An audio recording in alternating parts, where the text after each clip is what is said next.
Hey everybody, this is Jason, Jay's Project Garage. I know in the last video I had said that I was going to start the series on the Ford 302. But one thing I want to do with this channel is I want to make sure that I never put out a video that is 100% fact. And I know 90% of the history, but I'm still doing a little bit of research to make sure that I don't miss any minor details or whatever. So the greatest thing about having a channel that sucks as bad as mine is that I can change my mind. I can not do what I say I'm going to do from video to video, and nobody's going to know because nobody watches the videos anyway. So maybe next week I'll get started on that one. This video, so my wife and I were having a conversation a couple days ago about gas prices and gas mileage and all that kind of stuff. And I don't know what stuff's like where you're at, but it hit $3.99 a gallon here in Indiana a couple days ago, and it's probably not going to stop. So my truck gets 11.7 downhill with a tailwind. I love the truck, but holy smokes. I work 30 miles away, so it's just starting to get pretty expensive. My wife's got a 2016 Explorer with an EcoBoost, and it flirts with 17. And our spare car is a '05 Explorer with a 4.6. It's got 184,000 trouble-free miles on it. The truck's been awesome, but it doesn't really do a whole hell of a lot better than my truck does. So my knee-jerk reaction was, well, you know what? I'll just go buy some crappy little gas mileage car, and I'll drive it back and forth to work and save some money. So my wife starts looking at Focuses and Fusions and Fiestas and Escapes and hybrids and all kinds of different stuff. And the gas mileage is better. I mean, it's in the 30s, maybe flirting with 40. But I mean, the prices were around $4,000 or more. So I sat down and started thinking about it. It's like, okay, so I save $100 a month. That's going to take me like 3 years to pay one of those things off. And that's only if it doesn't need tires, or if it doesn't need a hybrid battery replaced, or a battery or an alternator or a tune-up, or, I mean, it could be 4 or 5 years before the thing pays for itself. And then, I mean, it's probably not even going to last that long. It just doesn't seem worth it. I don't know.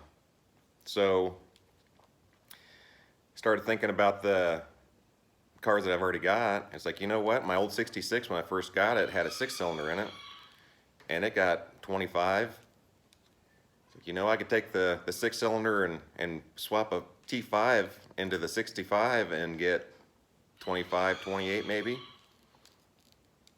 Probably have 7 or 8 grand in it. It'd be worth 15. That's actually not a half bad investment, you know. Or I could take the 5-liter and the 5-speed and put it back in the 91. That thing would get 19, maybe flirt with 20 if I could keep my foot out of it.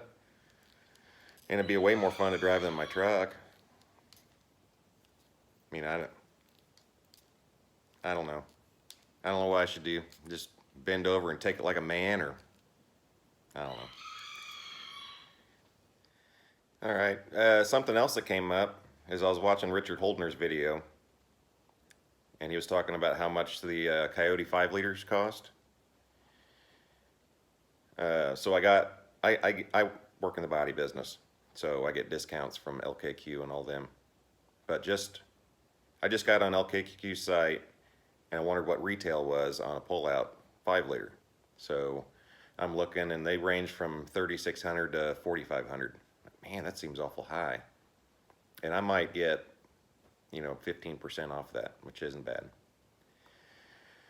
I started thinking about it, and a buddy of mine had a '02 Explorer Sport Track.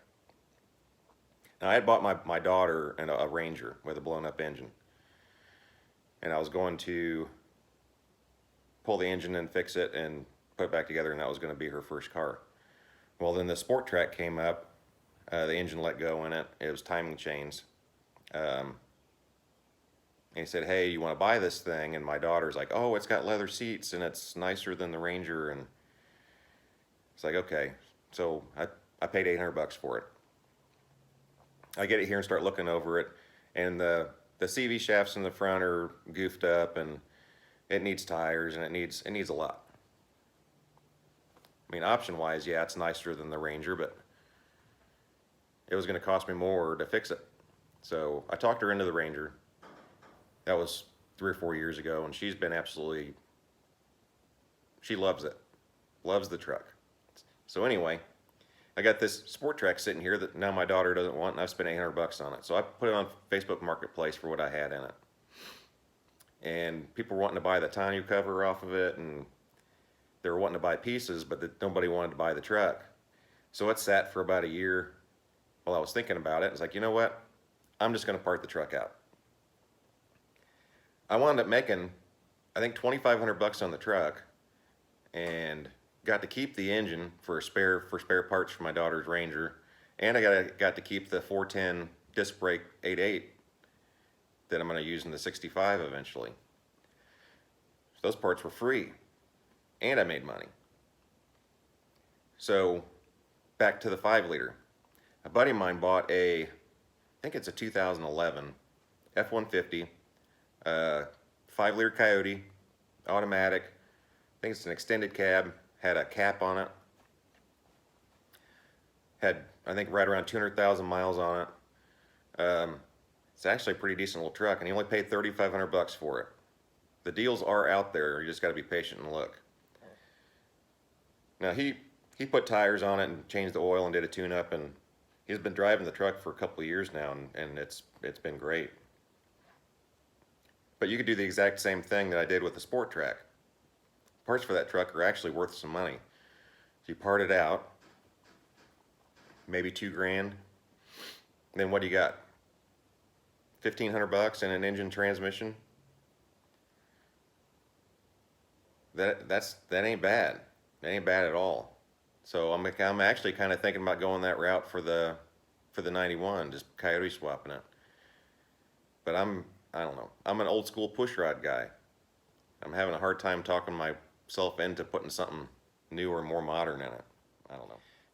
And it's not just the cost of the Coyote. That's kind of a big problem with being a Ford guy, is everybody actually makes the assumption that parts are more expensive.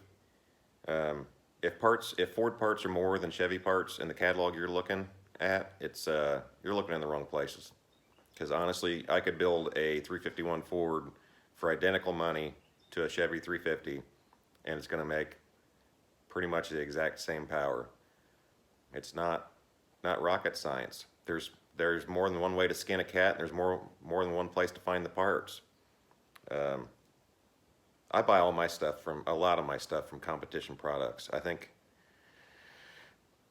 it sounds dumb, but I really like their catalog. It doesn't have wheels and tires and wheel flares for trucks, and it's just engine parts. And their prices are comparable to everybody else's, and a lot of times they're a little bit cheaper. So if you're wanting to get away from Summit or Jags, which I have absolutely no problems with, I buy a lot of stuff from them too, check out competition products. Their catalog's awesome, and they got some really great stuff. And their catalog's super thick. It's got pages of camshafts, so it's not just one little section, it's pages of different cams. I like it. All right, just a quick update on the 69. I got the apron all welded in. Went through and used a screwdriver and a hammer and dimpled this so it would match the original side. Also, that back corner came out really, really well. I got that sharpened up and it fits the firewall really, really well. The main reason I wanted everything to fit tight, and I actually even got it to fit tighter than the factory side, is because I'm going to do something that Ford didn't do. And the reason these things are so rust prone is because they didn't go the extra mile on seam sealer. I'm going to do this thing more like a modern car. I'm going to go through and I'm going to seam seal this on the inside and on the outside so moisture can't get between those two panels. I'm actually going to go through and I'm going to seam seal everywhere. And I'll show you guys how to do that. I'm going to use a 2-part epoxy seam sealer so that you can get it right down in there, and once it's painted you'll barely be able to see it. And I think that's pretty much it for this video. I want to stay in the tradition of putting out crap content. I think 5.0 Tussin claims to be the substandard leader in Fox body videos. I think I'm the substandard leader in YouTube videos, period. Got you beat, buddy. That's just some stuff that came up this week, and stuff that I've been thinking about. So, I don't know, maybe next week I'll get started on the 5-liter video, or the Ford 302. It's going to cover from, it's an introduction in mid-1961 as the 221, all the way through 2001 when it ended as the 5-liter.